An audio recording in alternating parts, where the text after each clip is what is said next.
All right, good evening, everyone. Good afternoon. We'll call this work session of the Fergus Falls City Council to order. Roll call, please. Here. Here. Here. Here. Here. Here. Here. Here. All right, thank you. Welcome, everyone. We have a quorum, and we'll call on our Chief of Public Safety, Kyle Bergeron, to get us started and to walk us through the agenda today. Good afternoon, Chief. Good afternoon. Thank you, Your Honor. I'll talk fairly briefly here, and I'll just leave it if there's some questions.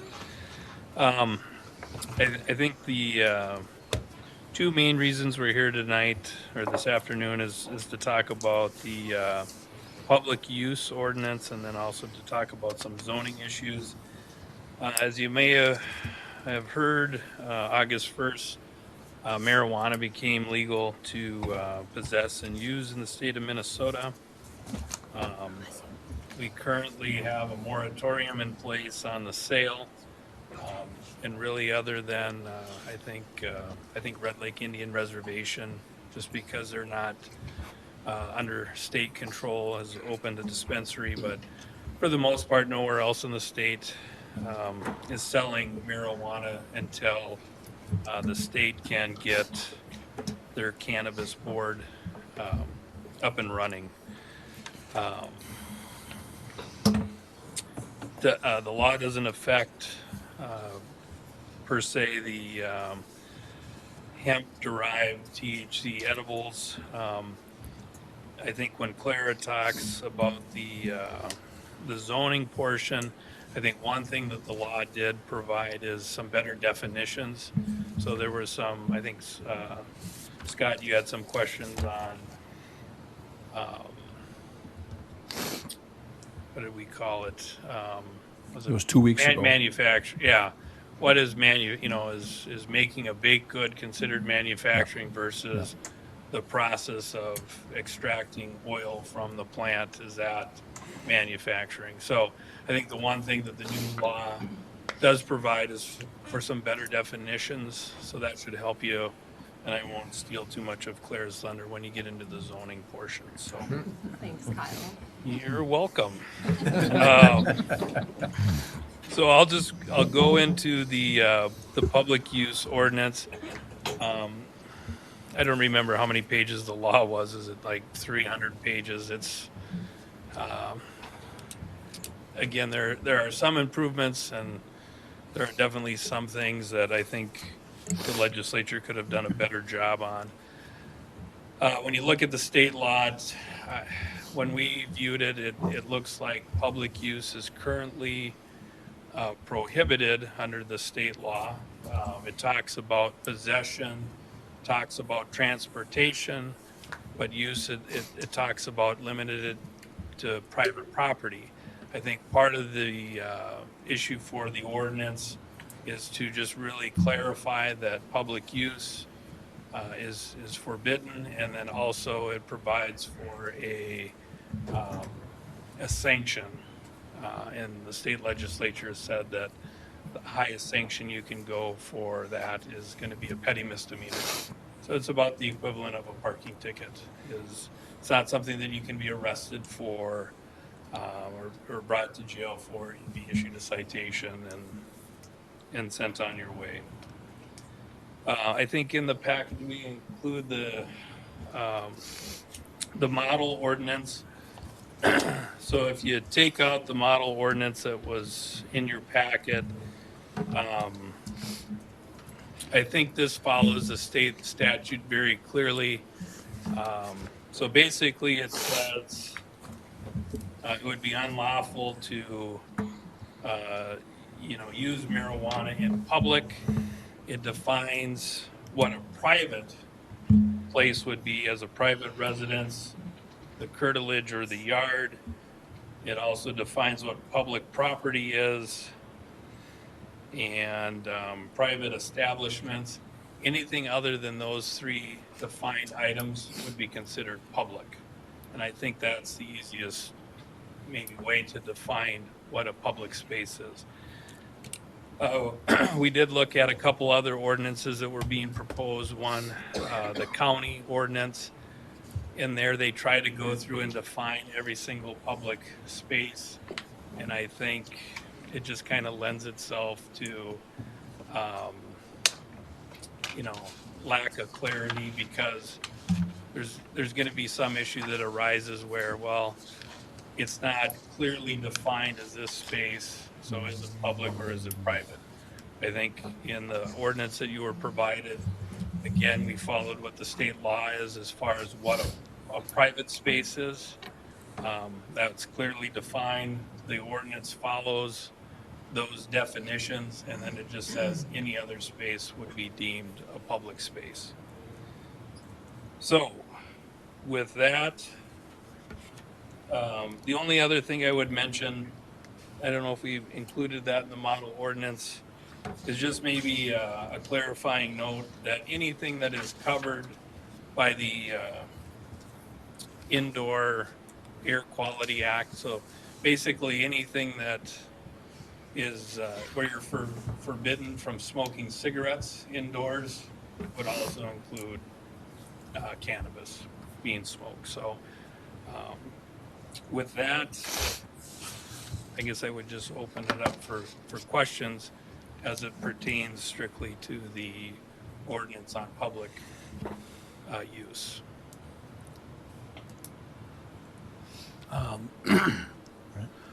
Two questions. As far as private property is concerned, I know a couple people who own apartment complexes. Can the owners of the apartment complexes ban this on their property? I believe under the state law that they can, and I don't recall if there was a provision that so if you provided a space for smoking within your private property, you know, that would be a space that the cannabis, is that kind of the way that you understood it too? But like if you have a unit and you can't smoke cigarettes inside the unit, you can also, you know, through your lease, ban the smoking. The ones that I have spoken to, they actually have banned smoking on the property. Okay. And again, I do think that there are some provisions in the state law, and I don't have a copy of that in front of me, but I think when it does come to apartments and rentals, there certainly is provisions in there that you would have to follow your lease and whatever the lease allows or doesn't allow. But I know a lot of apartments in town where you can't smoke anything inside of your apartment. But you could allow for smoking outside the apartment. And as far as employers are concerned, I mean, are they going to be under the same area? Are they going to be able to bar this from their properties? So yeah, an employer would be considered a private space. Private employer could either allow or not allow. It's their property. They can, you know, come up with their own sets of rules. So, but yeah, if there's a manufacturer in town that says you can't, well, I'll just use healthcare provider. They don't even allow smoking on their property. You couldn't smoke cannabis either on the property. So when it comes to private property, you know, the owners have some say in what goes on their property. But again, if you're a private homeowner and you know, you own your house, you own your land, and you choose to smoke cannabis on your private property, in your yard, on your curtilage, that would all be allowed. So on that one, that following up a little bit on what saying, so do you have to post it, like, you know, like as you say, the hospital has, this is a tobacco-free area? I would say that if you're, if it's like an apartment or something that's being used as a residence, I would say that's something that would shouldn't say have to, but should be included in your lease agreement. So that's that legal binding contract. I would say if it's a space that's on private property, that you should post it that, you know, there's no smoking of any material on the premise. The other thing it would get into is just under the trespassing laws, if you don't have a legal right to be on the property to begin with, I mean, it kind of nullifies whether you should be smoking there or not. So.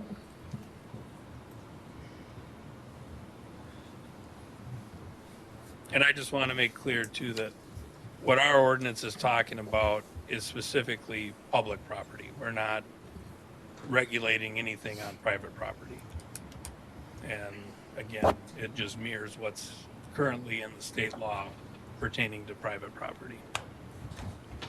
My question is probably similar to what Brent was asking, but in a specific case where you've got like a fourplex, eightplex, something like that with common hallways or laundry room, and the rules are such that they can't smoke in their apartments, what about the hallways? What would be considered kind of the public space of the building? How do they handle that? Sure. Well, nothing inside of a building, a privately owned building, is ever going to be considered a public space. It's always going to be considered private property. And again, it would go back to the property owner. It would go back to what the lease agreement says regarding what you can and cannot do in that building. But just because I would maybe not call a hallway a public space, I would call it a common area. It's common for the tenants, but it isn't truly a space that just any member of the public could or should be, going in and doing whatever they want. So again, a lot of that's going to fall back on the owner of the property and what rules they determine are appropriate for the building.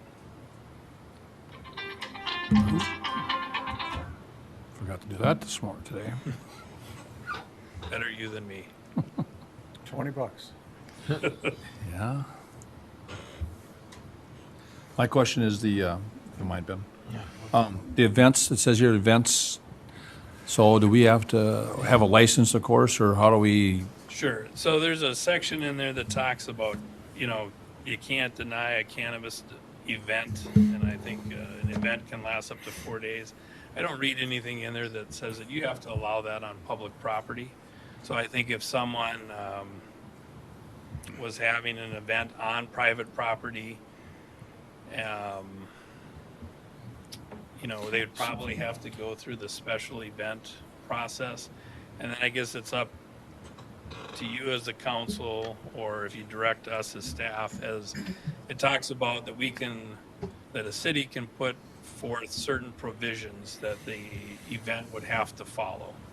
And I think when Lynn and Claire and I met, and we talked about, how do we align this with some of the events that we're allowing alcohol, and is there insurance? You have to show that you have a certain amount of liability insurance, and just kind of the same provisions that we would issue a special event permit for alcohol. We'd probably try to mirror that with the THC, but again, I don't read anything in there that's saying that the city as a government entity has to allow those events on public property. It would just be that if somebody wanted to hold one of those events on private property, that they follow the provisions that are set forth by the city. It goes back to like the question, like we were talking about WeFest, and there was quite a bit going on this weekend up there, and of course that's a private event, and that's something they could do. But if we had over here at the Spees Park or at the Kirkbride, we allow alcohol to be at those places, but they're sold by somebody, and so we'd have to have a dispenser there or just not allow it. And again, I think that's something that you as a council have to decide. Okay, that's my question. If you're just gonna, this ordinance is basically saying you're just not allowing it in public spaces. That would include your parks, it would include city streets and sidewalks, whatever. If you want to put a provision in here that says it's only allowed in a public park upon permit, that's completely up to you. We as staff probably took a more conservative approach and just said, you can do whatever you want to do on private property as long as it's your property or you have permission of the property owner. But in public spaces, that the consumption of it is not permitted. But again, your decision. And there is, in the law, there's a license that will be required if you are going to be a host of cannabis events. Like, it's one of their tiers of licensing, so there would also be state oversight. Tom has a question. Just out of curiosity, I'm a little out of the loop. Is alcohol allowed in public parks? Yes and no. So technically, by law, I would say that it is allowed. I think there are park rules that say that it's not allowed. So I guess that's my best answer for you. And I would just say, you know, a law is a law that can be enforced by a citation or arrest. A rule is just something that, you know, you can, shouldn't use the word enforce, but basically say, but there's no ramifications to it. Similar, we have a park rule. I think somebody else brought this up a couple weeks ago about smoking in public parks. We have a park rule about that, but there's nothing codified within our code that would give us the ability to take enforcement action on that. So, and I think we do issue, if you're going to serve alcohol in our parks, you have to get I mean, it's through a permitting process. It isn't just like you can go up there and do whatever you want. There is a process. Is approved by the state. Yeah. Your Honor, I think that's kind of a written down campground. Obviously, we have like a public campground, and so it's, you know, how do you monitor that? I mean, somebody comes and camps, and, you know, whether they smoke tobacco or they smoke marijuana, it's kind of the same difference. You know, so I don't know. It's very hard to kind of like say you can smoke a cigarette, but you can't smoke marijuana. Or you can drink a beer. Or you can drink a Yeah, beer. the yep. alcohol's Yeah. allowed out at So, D Lagoon. I mean, I think we have to have some flexibility in the language, And I think that because people are going to do it anyway. I think you can draw a line between alcohol and smoking. I mean, and I don't care if you're smoking tobacco or if you're smoking marijuana. I think that has an impact on others, where if you're just sitting there drinking a beer, you know, it doesn't really infringe upon anybody else's leisure. But I guess I would agree that if you're gonna, you know, ban smoking, that you should ban tobacco and marijuana, or if you're gonna allow it, you know. But again, I think that you can kind of differentiate between alcohol in the sense that when you're drinking alcohol, it's, you know, not having an impact on anybody else around you unless you're out of control and your behavior is what's having the impact on others. So, I mean, there's laws for the behavior. So, I mean, it's the same thing if you're smoking or drinking, but if you're mild, but there's laws for behavior to get out of Yeah. hand too then. Yeah. So that's, yeah. What about the golf course? There's smoking allowed there and there's alcohol Yep. allowed there. Are we going to allow them to smoke marijuana there, or? And again, I guess I would kind of bring that back to you. I don't know what your feeling is on the golf course. If that is, you know, we kind of, I don't know if lease is the right word. So is that a decision that should be made up to the golf board? Is that a decision that you want to reserve as the council? Again, I think that's discussion, you know, for you as a group, not maybe necessarily for me You know, to- and I think a lot of it comes down to common courtesy for people too. I mean, you know, yeah, there's a lot of places where you can smoke cigarettes. Is it, you know, polite or socially acceptable to do so? No. And I would like to hope that, you know, someone could say, you know, could you please move a little further away from us, or, you know, whatever the case. I mean, if something offends somebody, hopefully, you know, people can be grown up enough to ask someone politely and then Sure. go from there. Chief, what would the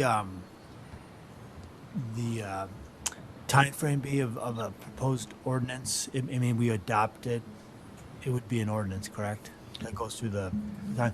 And then, and my question is then, like, how does, if a county has an ordinance and the city has an ordinance and state regulations, could you just kind of talk to that a little bit? Sure.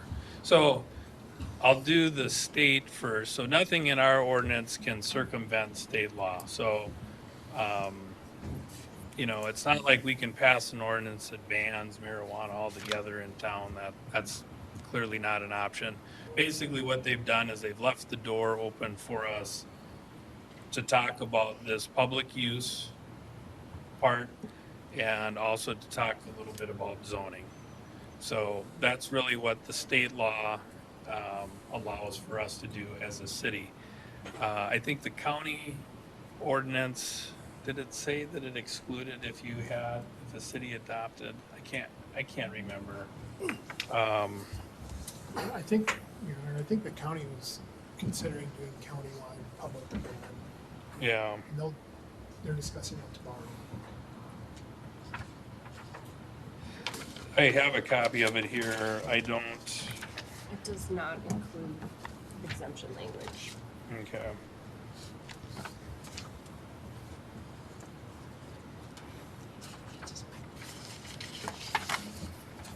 Yeah, I don't see that it does. Is the county, is it just in public places, the same as Wes Yeah. suggested? Right. That's all that we can do is Yeah. enforce public places. Like I said, we can't impose an ordinance that affects private places. Yeah. That's not allowed. But we could, if the council wanted to, if we adopted this ordinance, it does have some different language. You said it's one that takes a negative, or It a does. negative approach towards the public the space versus a, So their ordinance is. that's not the right way to say it. You know what I mean, though, right? Yeah. Ours defines private spaces, theirs tries to define Public spaces, yeah. Those So are their good. ordinance is 3 pages. I think the model ordinance you got that we're recommending is only 1. And I think the biggest difference is that they're trying to be inclusive of what is considered a public space. I think it's easier to define what a private space is because the state legislature has already done that in the law. And then all we're saying is anything that isn't defined as private is considered public. I think that's just cleaner because it follows the state law and, So is the state, what's the state doing with the state property? So like, this, any state buildings? I don't know. Right. I don't need, to be honest, I don't think the state owns I was thinking of like you've got Maplewood State Park, for example. Yeah. You know, Well, you can smoke in their buildings, you can drink in their campgrounds, but no, you cannot drink in their campgrounds. It's against the law. You gotta have it covered up. Yeah, that's right. So I suppose the smoking's the same thing, but Yeah. And is smoking only in designated, I haven't been to I've been to a state park, but I guess I've never camped there. I don't know if they have. I don't think so. I think you can smoke. I Designated. think you can smoke. You just can't smoke in the buildings. Sure. Kyle? The camp, I'm sorry. Oh, go ahead. Are you done, Scott? Yeah, I'm done. Go ahead. I just have a question. As far as, let's say if you got a camper at a campground, that'd be considered private, wouldn't it? No, it's always, what you do inside your camper That's- would be yeah. considered private, but you're still on a public space. Right. But yeah, if they wanted to go inside their camper and smoke, I guess that's a non-issue, at least in my opinion. So, Other questions for Kyle before we talk about zoning as well, correct? And then for Kyle, for Chief Bergen, or for Andy, is this ordinance something we're going to consider? Oh, timeline, yeah, so if, So the first thing we do is to do a motion to have the city attorney draft something more formal. Okay. Just whatever changes you want, that, and then we're talking the first reading, second reading, publish it, effective 15 days later. So give the public plenty of time, just like any Yeah. other ordinance. So we asked the city attorney to draft it today, next meeting, whenever. Public will have plenty of opportunity to weigh in and And you too, as a council too, between the first reading and the second reading, if there, some of these other things kind of get fleshed out as far as what you want to do at the campground and what you want to do at the golf course, I think those are certainly easy things to either add in there or delete. I think, for us as staff, what you have here is a pretty good framework, and now it's just kind of up to you as to, it's almost like an a la carte list. Do you want to add this? Do you want to, not include that? But I think this, as a general rule, fits fairly well. And, if you want to talk specifics about golf courses or campgrounds. So basically, the way you have it written right now, it's all public spaces. Right now, yeah, it is. And I'll be honest with you, like the campground, I guess I never even, thought of that. And, same with the golf course. It's something that, and I think the golf course lends itself even, again, that's you as a council decide, do you feel that's a decision you should make, or do you want to give it to the golf board to make? But I mean, it isn't a public space, but I mean, you're not going to be out on the golf course unless you paid, to be out there, and there's golf course rules and, everything else. It's not like just going to a public park and, like I said, the smell of smoke infringing upon, your leisure. I think when you're out on a golf course, it's, maybe a little bit different scenario. I am the rep for the golf board, so that's something that's going to be brought up. So Yeah.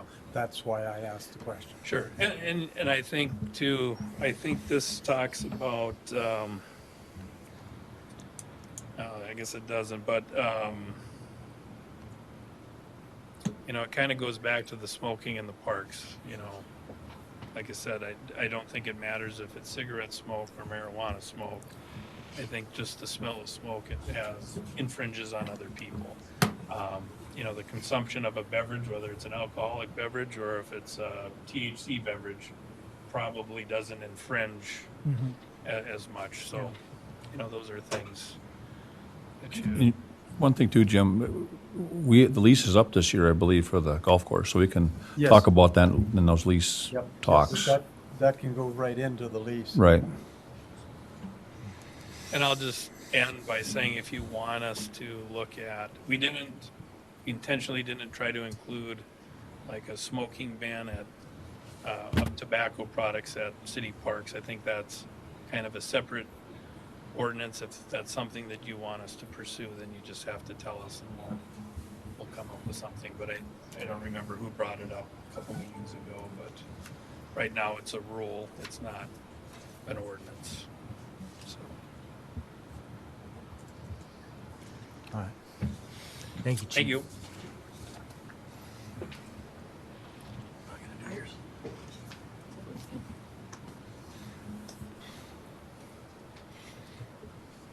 Okay, zoning.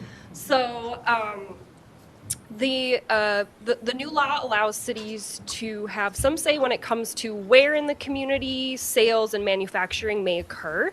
As you know, when the low dose edible rules changed, we did start discussions about zoning. We did put into our zoning code places where we would prefer to see manufacturing and sales occur, and most of those places are either business or industrial zones.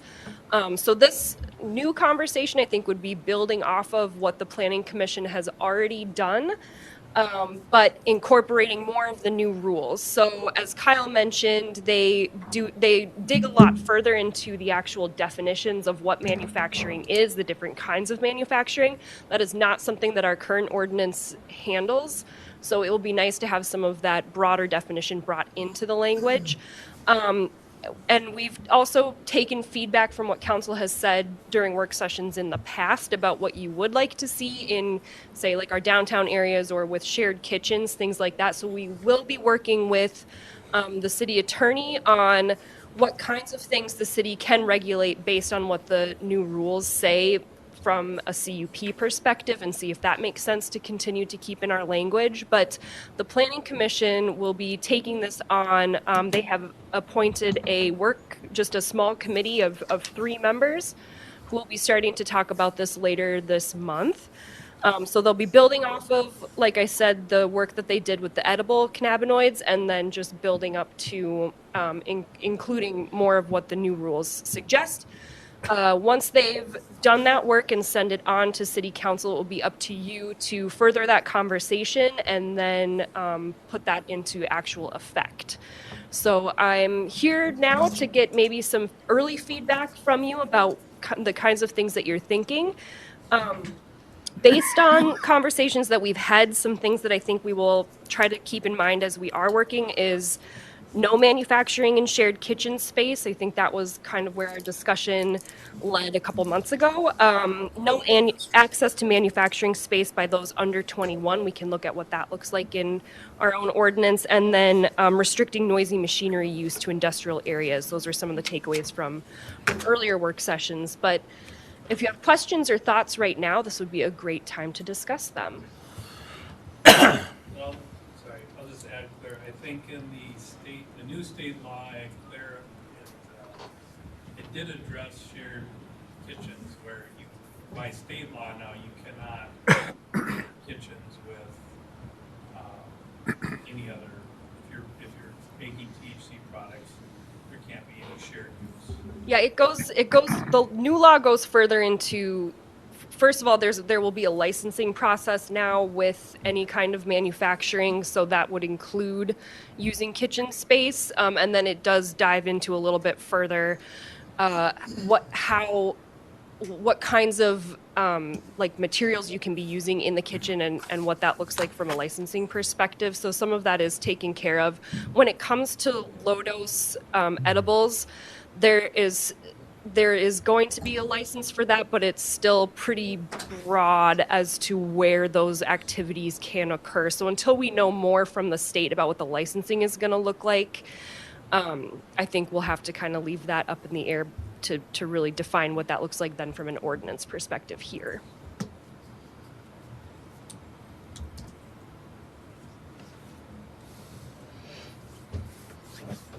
What are the any changes or proposed changes the council looks through the new definitions and some of the new laws?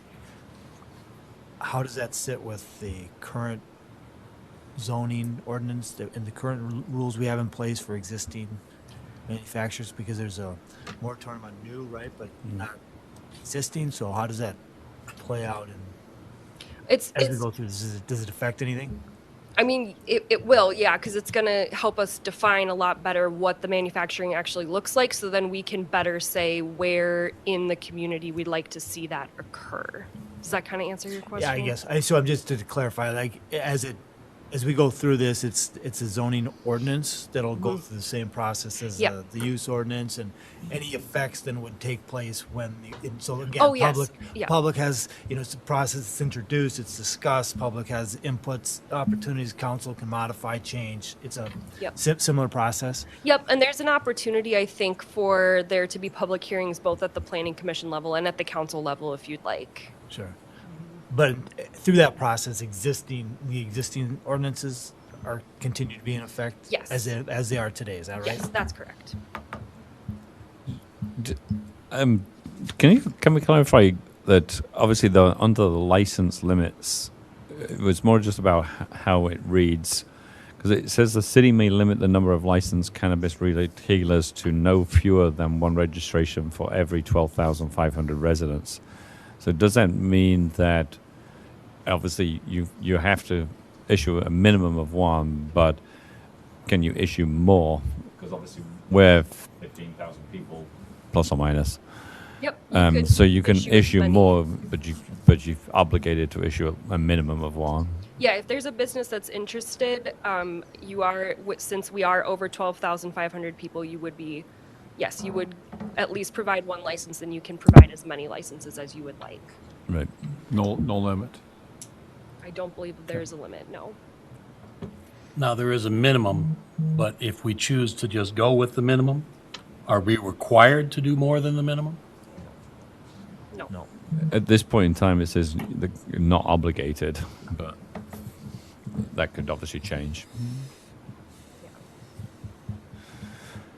Because somebody, when I was talking, also said that this also goes on a countywide. And if the way things are situated with the county, with the amount of people here, the minimum for the county is like 5 or 6. And if that's already been met, then, I don't know. Yeah, if a county has one active license for every 12,500 residents, then no city within the county is obligated to register any additional licenses. So if, was there 60,000 people in the county? So if there's 5 licenses or whatever the number is, then cities would not be obligated to issue So one any license. town, if 5 licenses have already been issued, if a town decides they've met their minimum, they do not want to have one, they have the choice not to issue one. Correct.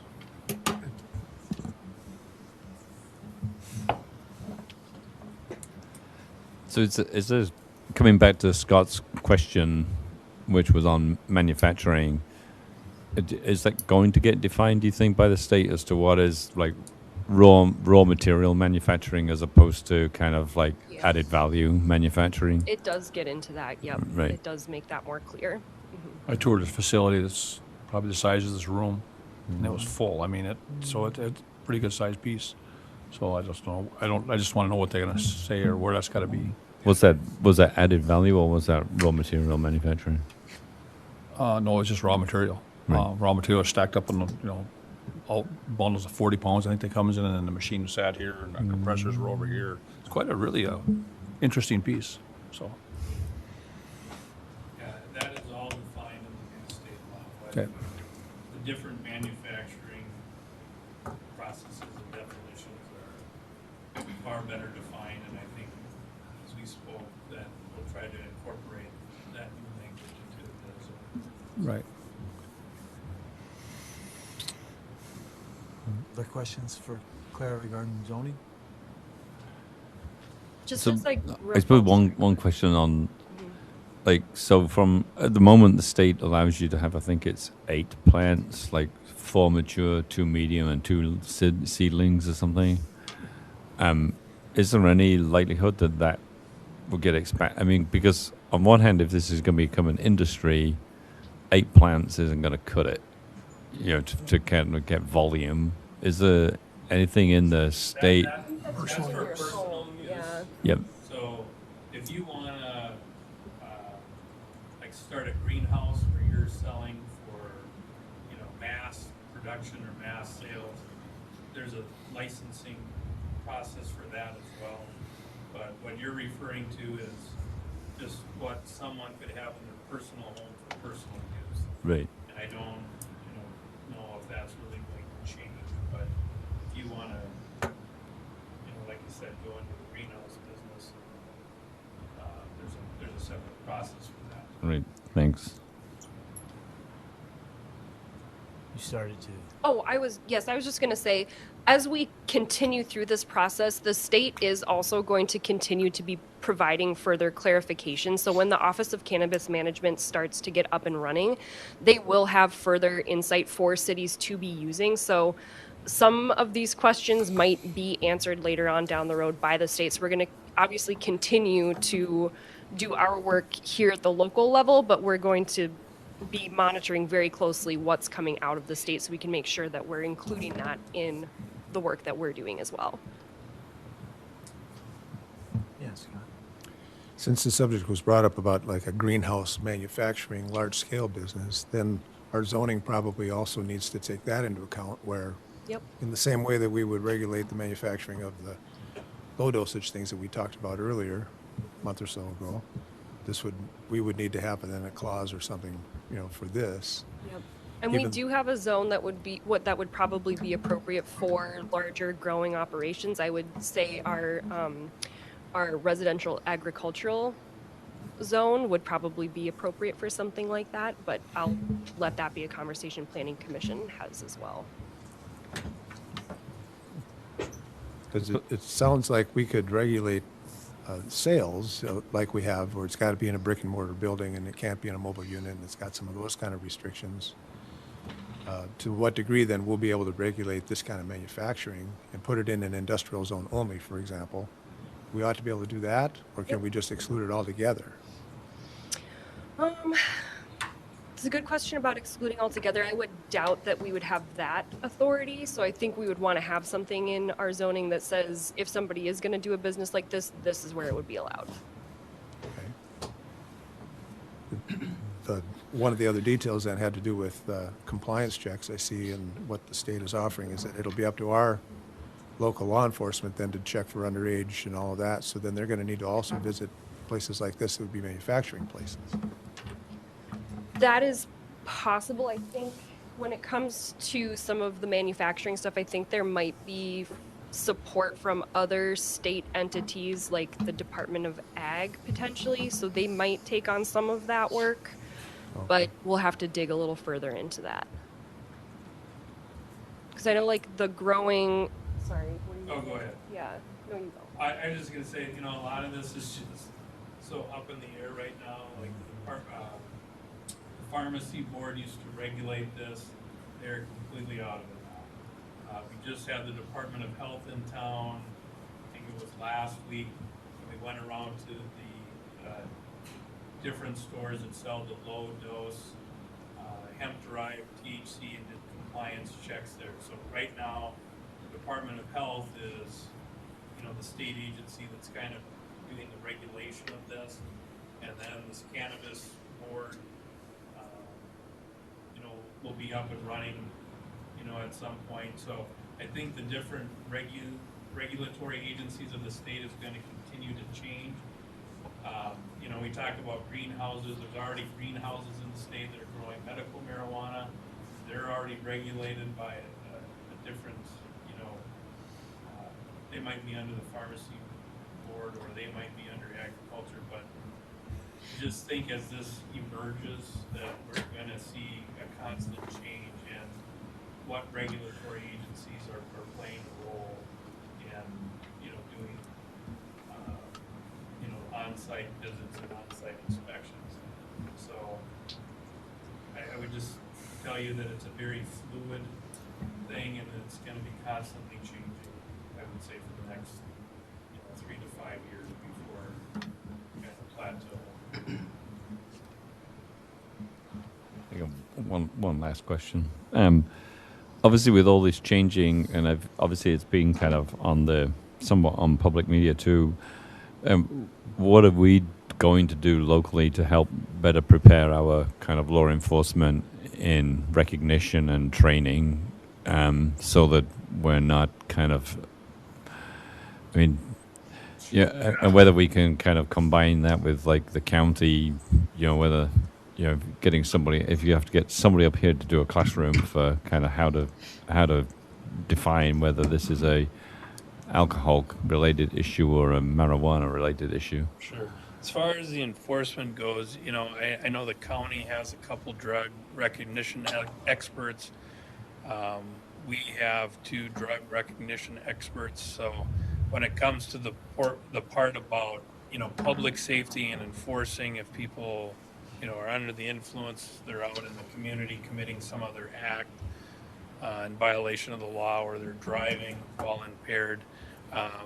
A lot of that has already taken place, and we're moving forward. As far, I don't know if your question pertains strictly to the public safety piece, or if it's more about the laws that go to More about public safety. The commerce part of it too. I'll just tell you, the commerce piece is a very huge learning curve for us. We have relied quite heavily on the different state agencies to help us try to navigate some of those areas, and we'll continue to do that. But I think from a public safety standpoint, you know, it is certainly concerning to us. You know, there isn't a real good roadside test for impairment of marijuana. We're looking at saliva testing. There's some provisions in state law right now that provide for saliva testing. So it's basically just an oral swab that you do on the side of the road.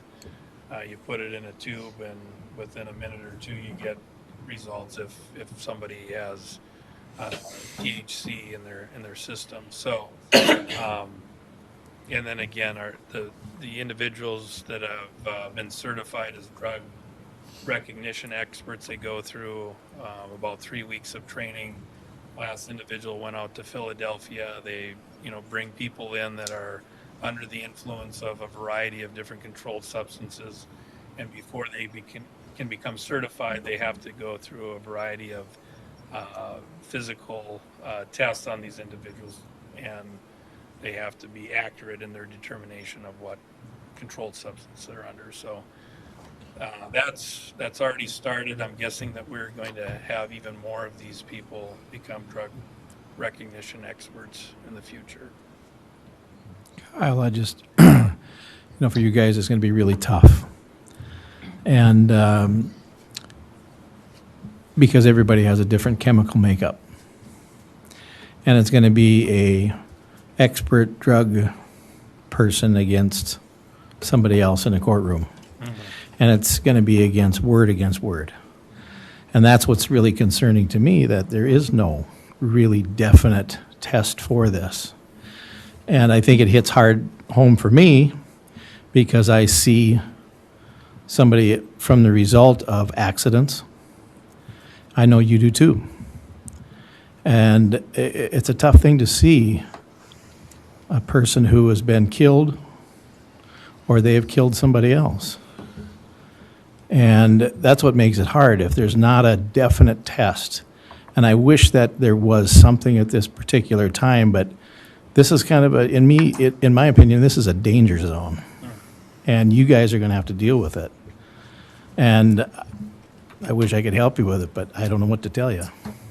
Yeah, I will say that I'm glad that I'm getting closer to retirement because it certainly does present far more challenges than I want to take on after 30 years in policing. But I do think at some point, technology will advance where maybe there is some type of field or roadside testing. But I think it's probably going to be years and off into the future. But I do think it's a concern. We have a lot of different working groups.